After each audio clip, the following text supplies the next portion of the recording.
So the next concept that we want to study now is called open interest. Okay, and one of the most important concept to truly appreciate what options really are. Okay, so let's think from a company's perspective as of now. Let us say Larsen and Toubro, L&T. Company came up with an IPO and they issued, let's say, 1 million shares. Okay, so company issued 1 million shares in an IPO.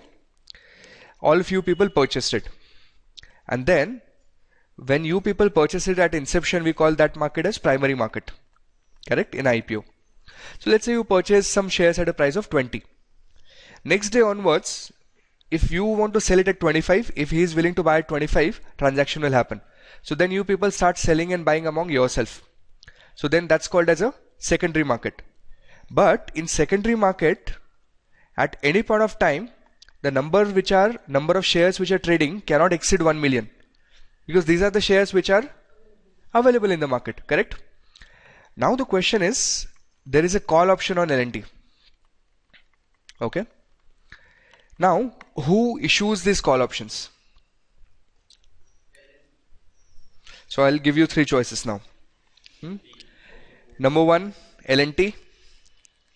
Number 2, NSE. Number 3, SEBI.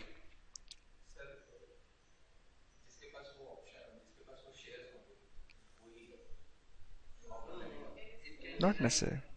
Not necessary. जिसके पास shares, ones who have shares, not necessary only those are the ones who can issue options. Who can issue, not necessary. Who issues options? So are you clear that L&T issued shares, these are trading in the market. Who are going to issue options? L&T, SEBI or NSE? C? That's incorrect. The answer is D. What is D? It is you and me who issue options. Okay, now think of it carefully. There is a person A and there is a person B. B wants to take a short position in the market, short position on call option.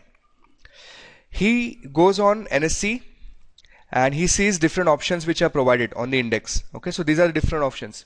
He chooses that, okay, I want to write a call option at a price of 100 and I am willing to sell that if I get a premium of 25. Okay, so he did his calculations, he came to the market. He would put that offer on the exchange, saying that I am willing to sell one option. A sees that, he feels okay, that offer seems to be good, let me go and buy it. So then the number of options which are currently trading in the market is 1, which means who issued it? B issued it. Had B not written it, there wouldn't have been anyone to buy it. And that is the reason why that seller in the option is also called as writer of the option. He is also called as creator of the option. Because if seller does not create, see, like in case of shares, company created and issued them in the market and those were trading. But in case of options, seller has to create one, then only someone can buy. If there is no one willing to take liability, who will get rights? Are we clear? So how does it work? This concept is called as open interest, OI. So let's assume now that there are initially two parties. B created 5 options which were purchased by A. So A is long, B is short. As of now, how many options do we have in the market? 5. What A did is, A sold 3 of those options to C. So originally my open interest was 5, my volume was 5. Now A sold the same 3 options to C. How many options are there in the market as of now? Still 5. Have we created any new options? No. So my open interest is still 5. But volume is now how much? 8. Now, some person E came to the market and he created another 10 options and he sold them to F. Okay, so E came, he created another 10 options, sold them to F. Now how many options are there in the market? 15. And volume is how much? 18. 15 plus 8, 23. Number of transactions that's happening. So open interest is increasing only when some new player comes, he creates new options and someone else buys them. Are you following this concept? Next, Now B,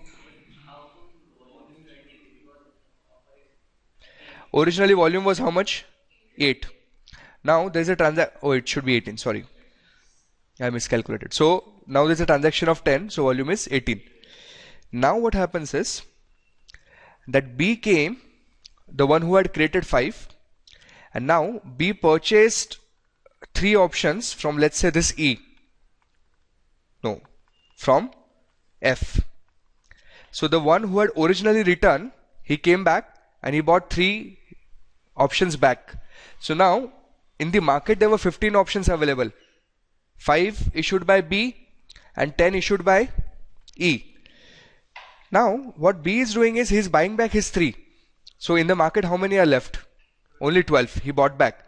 So the person who originally took a short position, by creating an option, he comes and buys them again. Then that's killing the open interest because he's withdrawing his liability. So now open interest is only 12 and volume becomes 21. Are you following this? So the difference between a derivative market and equity markets, in equity markets company issues the shares and those are traded, but in derivative market someone has to initiate the position, especially in options, to take short position, the other will take long, and then those options will keep on rotating in the market. So when short goes back, buys those options back, then we say that open interest has reduced.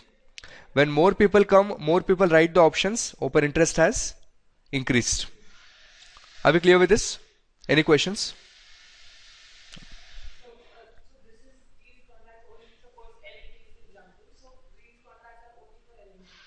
Yes, so yes, L&T at that strike price. So for every strike price will have its own open interest. So let's say strike price of some 100. Correct? L&T will also have a different open interest for different strike price. So every strike price of every stock will have a different amount of open interest. So in fact, let's look at this now on screen. So we are on Nifty 6266. We are looking at 26 February next month expiry. If I look at 6250, the amount of open interest is given in the last column, change in open interest is given next to it. So 6250 open interest is 6400, it hasn't changed, but 6200 has got a substantial amount of open interest. Can you see that here? Then again we have a substantial amount of open interest, it has reduced, that means few people have squared off their positions. Again the same thing. Yes, that means they bought back their positions. Again, open interest, open interest, open interest. Right? So now in derivative market, what you would see is that volume and open interest are different numbers. Can you see that? So let's look at open interest now on 27th December 2018. Open interest 0. Can you see? Which means since there is no one willing to take short position, there is no option trading in the market, there is no one willing to buy. So even though NSE has created this structure, no one is buying and no one is selling. And of course it makes sense, because imagine how risky it could be to write a call option at a premium of, or at a strike price of 6200. Because in 2018, what if Nifty is 60,000? No, 60 is 16,000. Then of course we might make huge amount of losses. So generally you would see that the first 3 months, immediate 3 months, they will have maximum open interest and volume, but subsequent that the volume starts shrinking. Clear? Now another important thing, though I won't be covering that in depth, if you at all decide to get into option trading, one of the very important interpretation or trying to gauge the direction of the market is this number, change in open interest. So call option, there is a positive change in open interest of 78,800. Okay, and there is a positive change in open interest of 413,950. So how do you do is take 413,950 as a proportion to existing open interest, that how many percentage of open interest has added. Okay, so a lot of people who are taking short positions at 6,300 for February option, what does it mean? That means those people are of the opinion that till February index would not, because taking a short position on call option means being a bearish. So those people are of the opinion that index will not go beyond 6300 till then. Are you following this? So by looking at open interest and change in open interest of both call and put, you can try to see what is the opinion of market participants in general.